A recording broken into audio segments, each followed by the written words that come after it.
Game number 2 in this best of 5. After a devastating game for CSU in game number 1, Falcon's Apbren will go ahead and just get started here.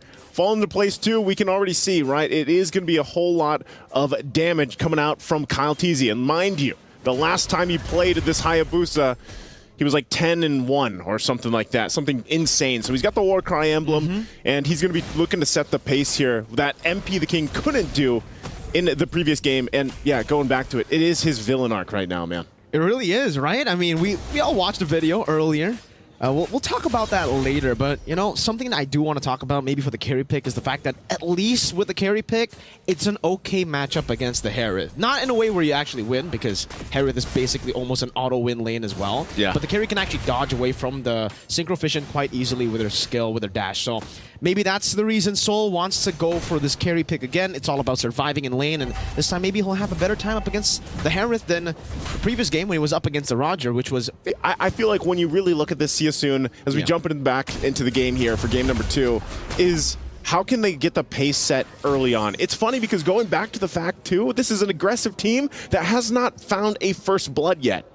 So with this lineup, it looks like they might want to go ahead and break that record right now, but so far for Falcons, Apbren, they're spotting this one out. Get up top, Felix gonna be able to get them damage on the flap. Teasy the deadly catch. They got it. Chases him down. There you go. They got it. For the stats, first blood. The first blood ever for See You Soon at MSC. There we go. And you just have to curse it. Yeah, that works like that. So with that, they're actually going to be able to get this turtle too. So this is what I was saying, man. With the lineup they have, if they can get the momentum going early on, that's great. But also, they're spending a lot of time here. Oh, bottom lane, that's a solo kill, Soul. It's a trade. That's why he picks the carry. He picks the carry, but he goes down in the exchange. But he just solo killed Bulletproof Marco. Hey, that's going to affect the KDA now of Bulletproof Marco. And, you know, maybe Soul is like, hey, this is why I locked in that carry. So he gets the kill there. But at the same time, you know, Super Marco gets one himself. And you can already see here, too, holding on to that real-world manipulation over here for Ra. A lot of attention here on that bottom side for See You Soon.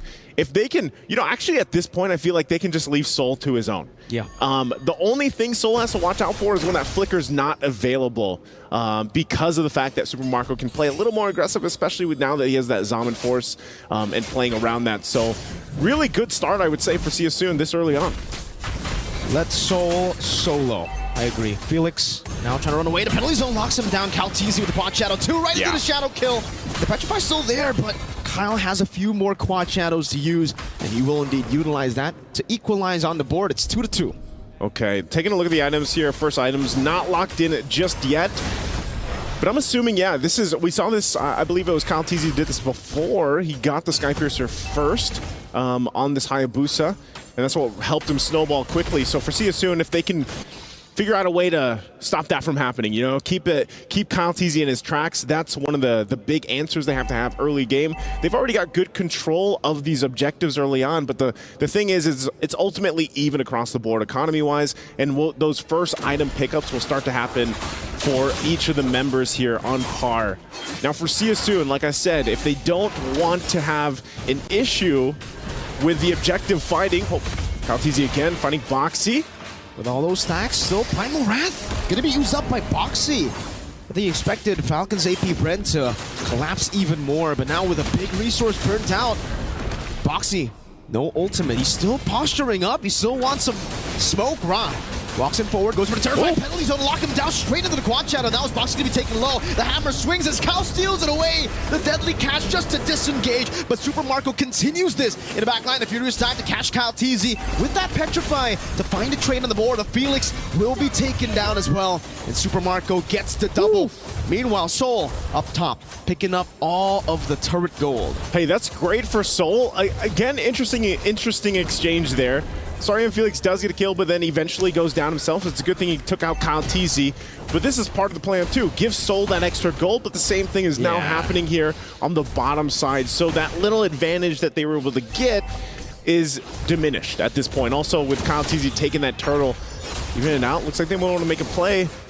MP, deadly catch, bursting Ogwin down. Boxy just zoning Super Marco so that no one can really help him And it's actually a Queen's Wings rush here for Flapteezy. I think that's his second item. Very quick. Soul goes back up top. Flapteezy is actually taking a whole lot of damage here. Soul might be looking for another solo kill. But Flapteezy is still a bit too tanky here. It's a Queen's Wings first item, not even War Axe. Yeah, not even War Axe. Just wants that sustainability. I guess it works well with the Body of Smith passive, you know, for Trizla. And then, like we mentioned earlier, he has Brave Smite. So this looks like it's going to be a tier 1 down here for FCAP as they get that first turret of the game down on their side. They traded across map what we saw CSU do earlier. So now at this point, you see a transition here. And I guess we got our answer earlier too. The Bulwark is not going to go ahead and shoot the Deadliest Catch back to them. But that's a no-no. That's a no-no. And at this point too, for Falcon's Apbren, you know, controlling with a little bit of a lead, it's more so where do we find our pick-off potential? And that's usually on the whims of Flap right now. If he's got Flicker available, you can see the goal difference too fall into place here, of course. The biggest one, I mean, relatively even. Nothing too crazy, actually, between lane to lane here. Boxy's taking a bit of damage now. Flapteezy again. This is why he goes Queen's Wings. He doesn't even need damage. Felix gets zoned away. Just made his Mod Force. Forced to use the Black Dragon form. Boxy pops in.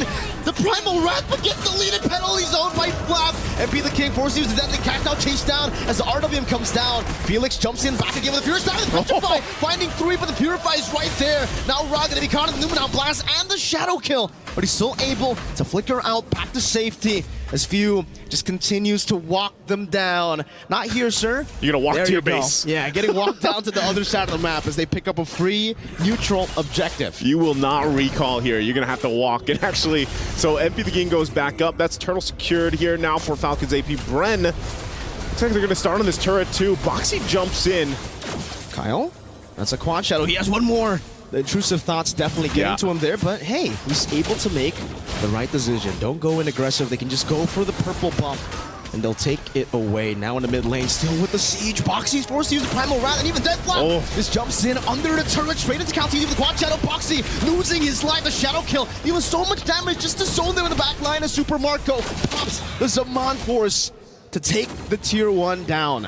They're doing so. Falcon's Apbren is doing such a good job at forcing that Primal's Wrath to be utilized or used first by Boxy, and then they follow through. Because again, when you look at the lineup, man, and the items that are falling into place for Falcon's Apbren, their power in team fighting is really showing the way they layer things on top of each other. The ultimates and even some of the skills. Super Marco, like we saw from Innocent yesterday, man, being very aggressive and upfront with this Harith pick. He's only died once in that exchange in the 1v1 against Soul earlier on, so I feel like now, as you get towards, you know, the next objective is this Lord, CSU has to be ready to unleash Soul. Earlier, we saw Ra take the real-world manipulation.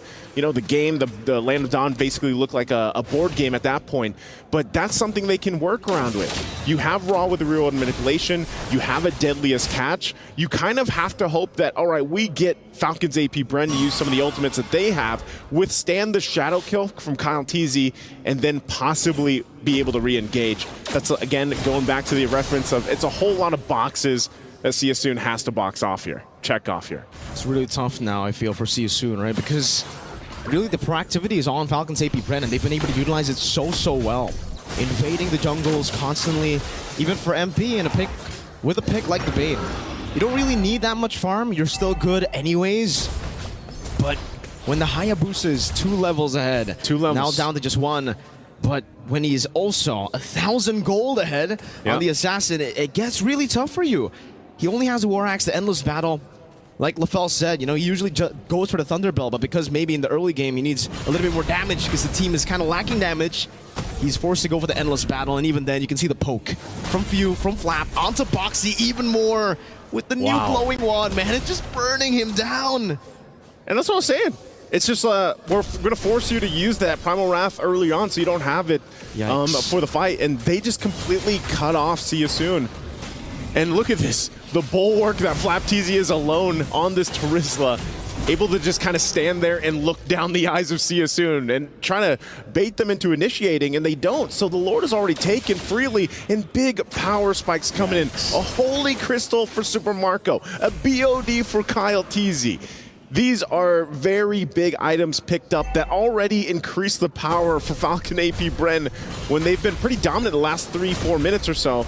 So they're now going to work on the tier 2 here. MP the King makes his way, but they're just shoved out again, being poked. If it wasn't for terrifying Flap, that would have been a force by Falcon's Apbren. Maybe they would have been able to force out all of the flickers, maybe the Black Dragon form as well defensively. So good job for Ra. He was able to disengage from that skirmish that Falcon's Apbren almost pushed on them, but the fact that they were able to take the Holy Defense down in the bottom lane without the Lord, and now they have another wave coming down.